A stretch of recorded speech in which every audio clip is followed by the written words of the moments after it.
Here he is, Barry Gibbs.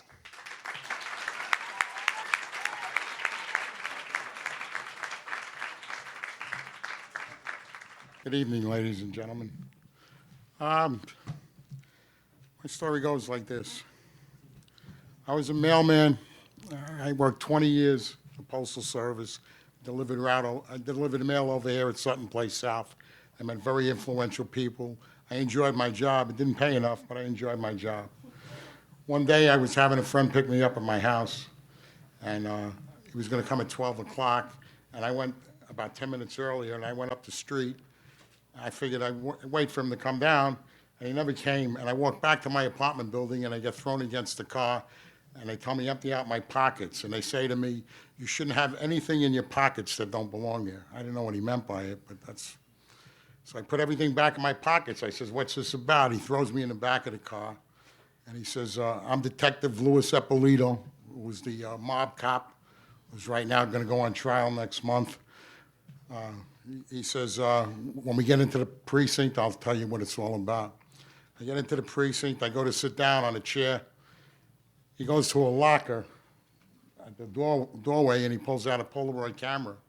And he takes photos of me. He takes a front photo of me, and he takes a side photo of me. And then he comes over to me with a photo of a deceased body, by a woman by the name of Virginia Robinson. I never knew Virginia Robinson, other than the fact that Epolito, when I said that, he smacked me in the back of the head. I says, I don't understand what you're talking about. I said, what's that about? He says, you know who that is. I says, I have no idea what you're talking about. He smacked me again. I said, what are you doing? He smacked me again. He hit me about 4 or 5 times in the back of my head. After that, another detective came in and had to pull him off of me. All right? He pulled him off of me, and I said, what's wrong with this guy? What, is he out of his mind? Is he crazy or what? I don't understand what's going on. He said to me, do you mind? Mr. Epolito came back. I shouldn't say Mr. Detective Epolito, crooked cop Epolito. Yeah, that's the guy, right? He came back, and he says to me, do you mind standing in the lineup? I says, what do you mean I mind standing in the lineup? Why, you got an eyewitness? He says, yeah, I have an eyewitness. I says, how reputable is he? He says, he's reputable. He's an ex-MP Marine. He was in the police, the Marines for 5 years. And he says to me, that's his credentials. I says, well, do you feel he's reputable? He says to me, yeah. I says, all right, then why not? If you feel he's reputable, I'll feel he's reputable. An innocent man has nothing to hide. He says to me, you want a lawyer? I says, what do I need a lawyer for? I didn't do anything. The next thing you know, he says to me he's going to bring in the eyewitness for a lineup, and they bring me in a bathroom. And I go into a bathroom, and I come out of the bathroom, and lo and behold, I go to sit down, and he says to me, take any number you want. I took a number 2. He says to me, you got a problem with the lineup? I says, yeah, I got a problem with the lineup. Nobody in the lineup looks like me. He's got a problem. Of course I got a problem. He says to me, all right. He says, anything else? I says, yeah, they don't look like me. We're sitting down.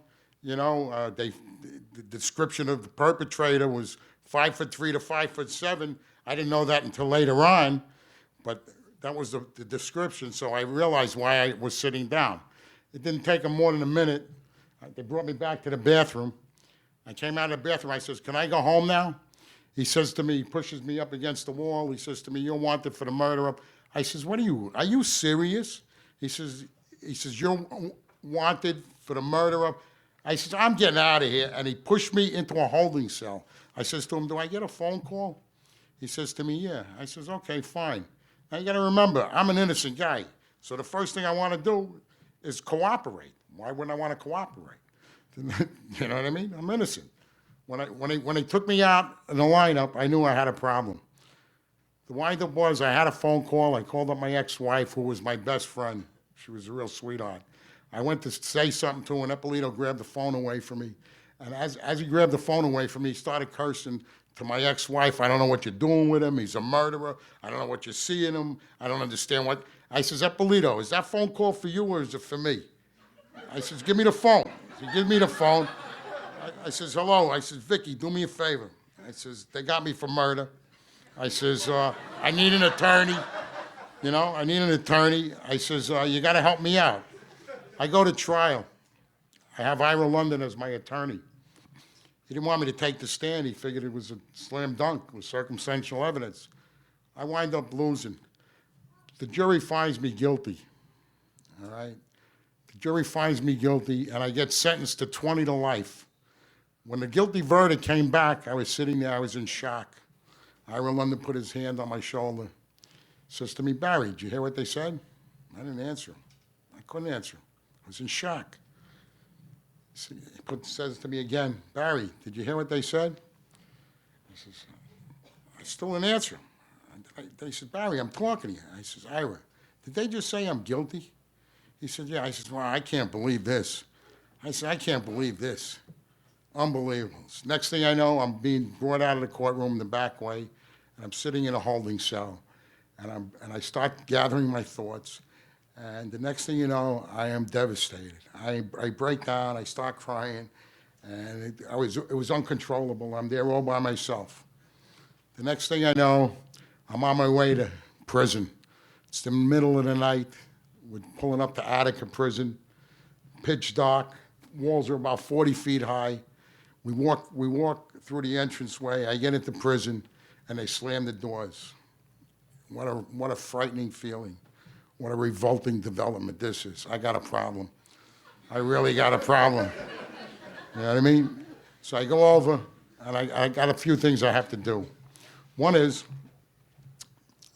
I have to work on my case and try to prove my innocence, which I did for 19 years. Every day I could, I went to the law library, and I worked on my case. I made calls, I did whatever I could.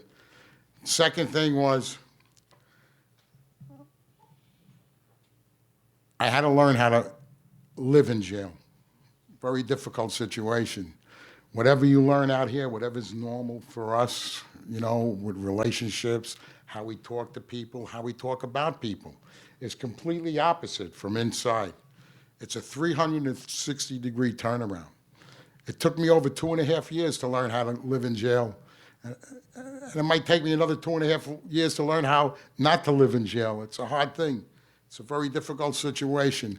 And the other thing I want to say is, according to the parole board, if you have no remorse when you go to the parole board, they're going to hit you every 2 years.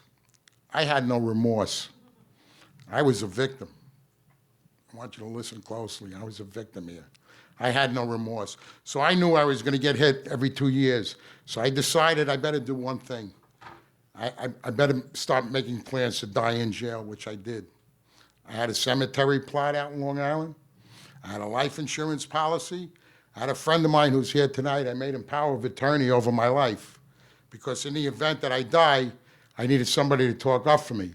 And the other thing was, I had the rabbi from the facility, because I'm from the Jewish faith, I had him go over and put down on my chart that they couldn't perform an autopsy on my body because it's against the religion. So I was already prepared to die. Then all of a sudden, out of nowhere, we go to the auditorium on the weekends, and they have movies. And one day I'm looking on a movie. I'm going to show you how this Epolito really haunted me. This Detective Epolito boy, he haunted me. I'm looking at the movie, and I see Detective Epolito's face in the movie, The Lost Highway. I said to myself, look at him. He's in Hollywood, and I'm over here for a crime I didn't commit. The next thing I know, about a year later, I'm turning the television, and I come to a program, Sally Jesse Raphael, and I see Detective Epolito's face on that program. I said to myself, this son of a bitch. I said, look at this guy.